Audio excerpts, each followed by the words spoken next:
Salve, salve nação, olha nós aqui trazendo as últimas informações do Mengão que entra em campo nesta quarta-feira às 21 horas e 30 minutos, horário de Brasília, contra o Fluminense. É isso aí, e temos boas notícias a respeito de Pedro. Vamos trazer aqui uns cortes do canal Vêner Casagrande, a qual eu vou deixar todos os créditos e também o link vai estar aí na descrição do vídeo em forma de crédito. Sem mais enrolação, chega mais nação para o conteúdo.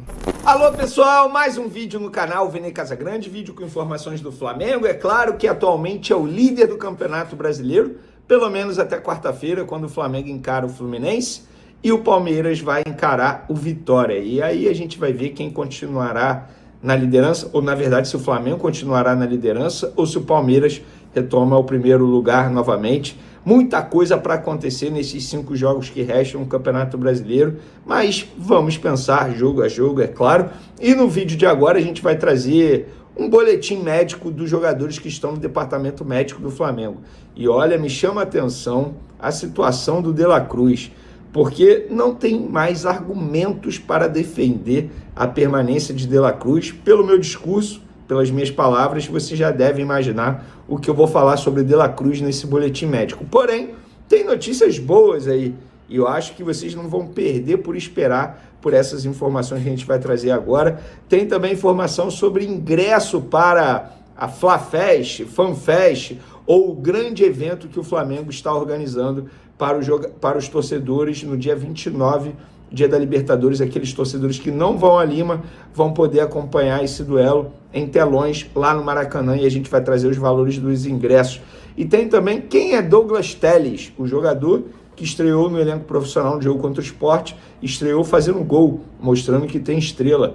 A gente vai trazer detalhes de quem é esse atleta para vocês no vídeo agora. Mas antes, gostaria de pedir para vocês se inscreverem no canal, soltar o dedo no like, ativar a notificação e também compartilhar esse vídeo com os amigos, com as amigas, e assim o canal Vêner Casagrande, ó, crescendo cada vez mais. Galera, ainda estamos em data FIFA, nessa terça-feira um monte de jogo das seleções, vários amistosos, e vocês podem fazer aquela fezinha lá no site da KTO, que eu tenho certeza que vocês gostam de fazer.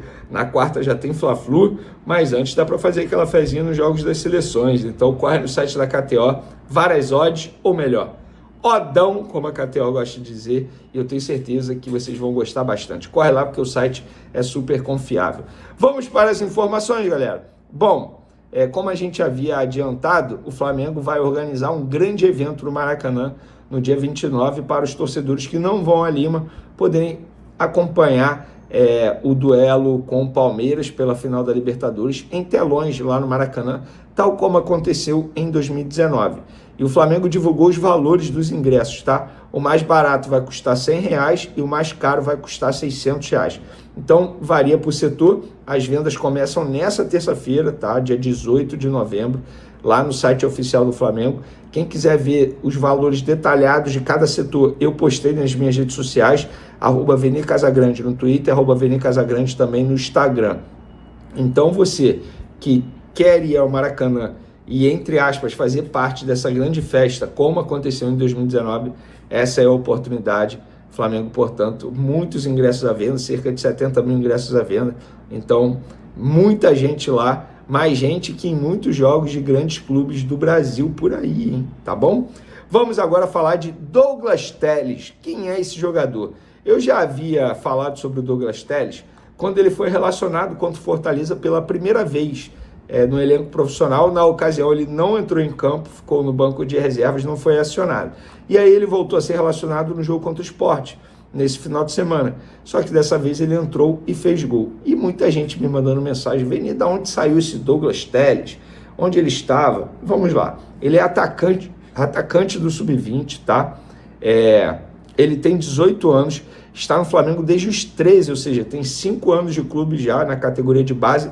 Atacante que atua como extrema direito, ele é canhoto e gosta de atuar com o pé trocado, ou seja, joga do lado direito e é canhoto, perfil que Felipe Luiz é apaixonado. Nesse ano no Sub-20 tem se destacado pelas boas atuações, em 16 jogos fez 5 gols, Felipe Luiz acompanha Douglas Telly desde os tempos de sub-17 e o utilizava bastante lá nessa categoria. Nessa mesma categoria sub-17 em 2024, ele fez 31 jogos e balançou as redes em 17 oportunidades. O contrato do jovem com o Flamengo vai até agosto de 2026 com multa rescisória de 50 milhões de euros e a diretoria já trabalha na renovação de contrato desse jogador. Inclusive os próprios empresários já foram ao CT Nindrubu, conversaram lá com os representantes da categoria de base do Flamengo. É um garoto que a torcida do Flamengo tem que ficar de olho, porque de fato pode ajudar bastante em futuro próximo. Vamos agora falar dos jogadores que estão no departamento médico do Flamengo. Temos boas notícias e temos notícias não tão boas assim. Vamos começar com qual? Com as boas notícias? Vamos lá. Jorginho e Léo Ortiz evoluíram bastante e ambos foram a campo nessa segunda-feira. O volante tem mais chance de retornar no jogo de quarta contra o Fluminense do que o próprio zagueiro, mas o zagueiro também tem boas chances. Então não é nenhum absurdo imaginar que Jorginho e Léo Ortiz serão relacionados contra o Fluminense. Boas possibilidades. Já De La Cruz e Alan ainda sentem dores nos respectivos locais dos problemas. O uruguaio tem dores crônicas no joelho, vocês já sabem disso, e o volante trata uma fascite plantar. Pedro evoluiu bem também, foi a campo, mas o planejamento do Flamengo não prevê o retorno do atacante no Fluminense e Flamengo de quarta-feira. E acabei de receber uma informação aqui, fiquei te devendo da última. Planejamento do Pedro voltar no sábado. Tudo evoluindo bem ao longo da semana, deve ir no jogo de sábado. Informação exclusiva que eu acabei de receber aqui, galera. 17h30 da tarde do dia 17 de novembro. Planejamento é do Pedro voltar no sábado contra o Red Bull Bragantino Maracanã. Tudo evoluindo bem ao longo da semana, deve ir ao jogo no sábado. Então, informação importante aí para vocês, ao vivaço aqui, tá? E sobre De La Cruz, gente, assim, de verdade, De La Cruz e Alan, eu não consigo mais defender esses dois. São dois jogadores que custaram muita grana ao Flamengo. Vamos lá, eu fiz questão de entrar no site aqui e ver de maneira detalhada. O Flamengo pagou para ter De La Cruz o custo total, a operação total, compra de direitos, empresários e tal, 101 milhões de reais. E o Alan lhe custou 49 milhões de reais. Gente, estamos falando de 150 milhões de reais em De La Cruz e Alan. E o retorno é praticamente zero. O custo-benefício nas duas contratações foram horríveis, péssimos. De verdade, gente, assim, não tem mais como defender. E eu começo a duvidar da informação que saiu, que inclusive pessoas do Flamengo confirmaram, de que De La Cruz pediu para não ser convocado para ajudar o Flamengo. Como assim? Ele pede para não ser convocado para ajudar o Flamengo e nos dois jogos durante a data FIFA o cara tá fora. Não faz o menor sentido. Eu começo a duvidar e acho que ele não foi chamado porque a comissão técnica da seleção uruguaia sabia das dores crônicas dele, por isso não o chamaram. E eu tenho esse direito de pensar disso e ter essa opinião, porque não faz o menor sentido. E o De La Cruz, assim, já falei, rendimento aqui dele é muito bom, baita jogador, só que não dá mais para defender a permanência de De La Cruz na temporada 2026. Vocês pensam igual, pensam diferente? Quero a opinião de vocês. Nessa terça o Flamengo finaliza a preparação para pegar o Fluminense, jogo no Maracanã, 9h30 da noite, tá, galera? E aí a gente vai trazer o provável time do Flamengo, lembrando, os 5 jogadores estrangeiros convocados vão sair dos Estados Unidos, vão chegar ao Rio de Janeiro na quarta, e aí a gente vai ver se eles terão condições ou não, depende da minutagem dele nas partidas, do aproveitamento, condição física, depende de muita coisa. Mas o Felipe Luiz espera ter pelo menos o Carrascal à disposição, já que dificilmente terá o Arrascaeta, porque ele não foi relacionado no primeiro amistoso contra o México, e agora contra os Estados Unidos, a tendência é que ele seja titular, a ver quanto tempo ele vai ficar em campo. Então, pessoal, olha, confesso para vocês que eu estou animado para essa reta final de Campeonato Brasileiro. E, gente, não tem como prever quem será campeão. Eu vou trazer aqui para vocês os 5 jogos que restam para cada um. O Flamengo ainda pega Fluminense, Bragantino, Atlético Mineiro, Ceará e Mirassol. O Palmeiras vai pegar Vitória, Fluminense, Grêmio, Atlético Mineiro, Ceará. São 3 adversários iguais, né? Fluminense, Atlético Mineiro e Ceará. Só que o Palmeiras nos 3 últimos jogos vai jogar fora de casa. Talvez isso seja uma vantagem para o Flamengo. Mas, gente, no meio disso tem uma final da Libertadores entre os dois. A gente não sabe como o Flamengo vai reagir se perder o título. Nós não sabemos como o Palmeiras vai reagir se perder o título. Ou como o Palmeiras vai reagir se for campeão. Como o Flamengo vai reagir se for campeão. Não sabemos de nada, não tem como prever. Eu acho que esse Campeonato Brasileiro vai ser decidido na última rodada, tal como foi o último título do Flamengo no Campeonato Brasileiro, quando empatou com São Paulo, fora de casa, se não me engano, e ficou torcendo ali contra o Internacional pelo celular. E vocês, o que vocês acham? Tamo junto, galera. Fui! A vitória por 5-1 sobre o Sport foi mais que um placar elástico. Foi um recado poderoso do Flamengo para o Brasil inteiro. O rubro-negro mostrou força, intensidade e uma confiança que parecia adormecida. A liderança voltou para a Gávea, reacendendo o sonho do título, em uma reta final que promete emoções até o último minuto. Mas enquanto a torcida comemora, o clima nos bastidores está longe de ser de tranquilidade.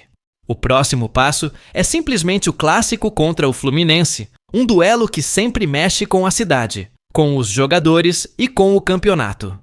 E é justamente nesse momento crucial que Filipe Luís se vê diante do maior desafio desde que assumiu o comando: montar o time sem saber quem realmente terá condições de jogar. A situação é tão delicada que Filipe Luís não vai anunciar a escalação antecipadamente. Nada de semana tranquila, nada de treinos definidores, nada de esboço tático divulgado. O treinador já avisou que só decidirá o time horas antes do clássico, porque depende diretamente de jogadores que estarão atuando pelo mundo na véspera da partida. O Flamengo vive um daqueles momentos em que o destino parece brincar com o planejamento. Quando o time embala, quando o título volta a ser palpável, surge a data FIFA para tirar jogadores importantes e colocar todo o elenco em tensão. A pergunta que ecoa entre dirigentes, comissão e torcida é sempre a mesma: quem vai voltar em condições reais de jogar? E até agora, ninguém tem essa resposta. No caso do Uruguai, o cenário é ainda mais crítico.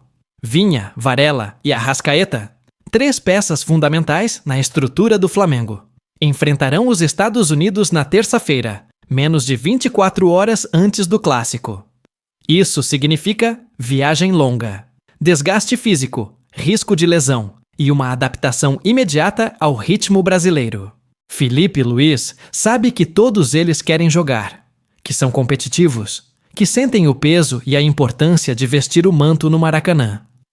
Mas existe uma linha fina entre paixão e imprudência, e o treinador deixou isso claro quando afirmou: sei que todos vão querer jogar, mas precisamos ter cuidado para não perder ninguém por mais tempo. É um alerta que mostra a maturidade, mas também revela a angústia de quem está no comando. E não para por aí. A Colômbia de Carrascal também entra em campo na terça, enfrentando a Austrália, outro amistoso na véspera. E Plata defenderá o Equador contra a Nova Zelândia no mesmo dia. São jogadores espalhados em fusos horários diferentes, em ritmos distintos, e que precisam estar no Rio de Janeiro literalmente poucas horas antes do clássico. Mesmo que todos cheguem bem, existe cansaço, estresse de viagem, tempo de recuperação e até detalhes logísticos, como o deslocamento até o Ninho do Urubu. Nada disso é ideal quando você precisa de um time 100% pronto para enfrentar um rival tradicional, motivado e que enxerga o Flamengo como o alvo principal. Para piorar o cenário, a seleção brasileira também entra na equação. O zagueiro Danilo e o lateral Alex Sandro estão servindo o Brasil, e isso adiciona mais dúvidas ao planejamento. Num campeonato equilibrado como este, cada peça fora do tabuleiro faz diferença. Filipe Luís precisa aguardar relatórios médicos, desempenho em jogos amistosos e até conversas diretas com os atletas para entender se é seguro colocá-los em campo. Não basta querer jogar, é preciso ter condição física real. E quem decide isso não é o coração, é o corpo. O treinador, experiente e consciente, busca equilibrar paixão, necessidade e prudência. Uma missão que carrega sozinha o peso de uma temporada inteira. E como se os desfalques da data FIFA não fossem suficientes, existe outro problema tão grande quanto: O departamento médico do Flamengo está lotado. A lista de lesionados impressiona e preocupa. Léo Ortiz ainda está fora. De La Cruz segue em recuperação. Alan também não tem previsão. Jorginho continua entregue ao DM. E Pedro, o homem-gol, vive mais uma fase de incerteza física. É um cenário que pressiona ainda mais os jogadores disponíveis, obriga a adaptações e faz o treinador redesenhar o time a cada dia. Não existe treinamento normal quando metade do meio-campo está indisponível. Não existe repetição tática quando a cada nova manhã chega uma nova atualização médica. O elenco volta aos treinos na segunda-feira, mas o que deveria ser uma semana de ajustes, testes e definições se transformará em um processo de espera. Enquanto os atletas lesionados tentam acelerar a recuperação, a comissão técnica monitora a situação dos convocados e prepara planos A, B e C. E a cada mudança, Felipe Luís precisa recalcular tudo: esquema, intensidade, substituições prováveis e até estratégia emocional. Um clássico não se vence apenas com perna, se vence também com mentalidade. E, neste momento, o Flamengo precisa entrar em campo com foco total para não sentir a pressão dos problemas internos. Enquanto isso, o Fluminense observa de longe. Para eles, esse é o clássico perfeito. Enfrentar o rival líder, pressionado, desfalcado e exausto. Não há motivação maior. O Maracanã estará lotado, dividido, barulhento. Cada lance será contestado, cada jogada será decisiva, cada detalhe pode virar manchete no dia seguinte. E Felipe Luís sabe que esse jogo não vale apenas 3 pontos. Vale narrativa, vale moral, vale o controle psicológico do campeonato. Um tropeço pode reacender a disputa, mas uma vitória pode consolidar o Flamengo como favorito absoluto ao título. Esse é o contexto que transforma o próximo clássico em algo maior do que uma simples partida. Ele se torna um capítulo de superação, estratégia e nervosismo. Felipe Luís terá que usar toda a sua inteligência emocional, todo o seu conhecimento tático e toda a sua sensibilidade humana para escolher quem entra em campo. É um daqueles momentos em que o treinador precisa confiar tanto na própria leitura quanto no desejo do elenco. E, mesmo com tantos obstáculos, existe um elemento que nunca pode ser subestimado: a força da camisa rubro-negra quando o Maracanã decide pulsar. Quando isso acontece, o Flamengo muda de patamar. E é exatamente esse clima que pode transformar uma semana caótica em uma noite inesquecível. E agora, meu parceiro, se você chegou até aqui, eu quero te fazer um convite direto do coração rubro-negro. Se inscreva no canal Vamos Meu Flamengo. Deixe o like, comenta, rumo ao título. E compartilhe esse vídeo com aquele amigo que vive o Mengão 24 horas por dia. Aqui a gente analisa, vibra, sofre e comemora junto. Aqui é onde a nação se encontra para falar de Flamengo com paixão de verdade. Então, já ativa o sininho porque tem vídeo novo todo dia. E, como sempre, vamos meu Flamengo!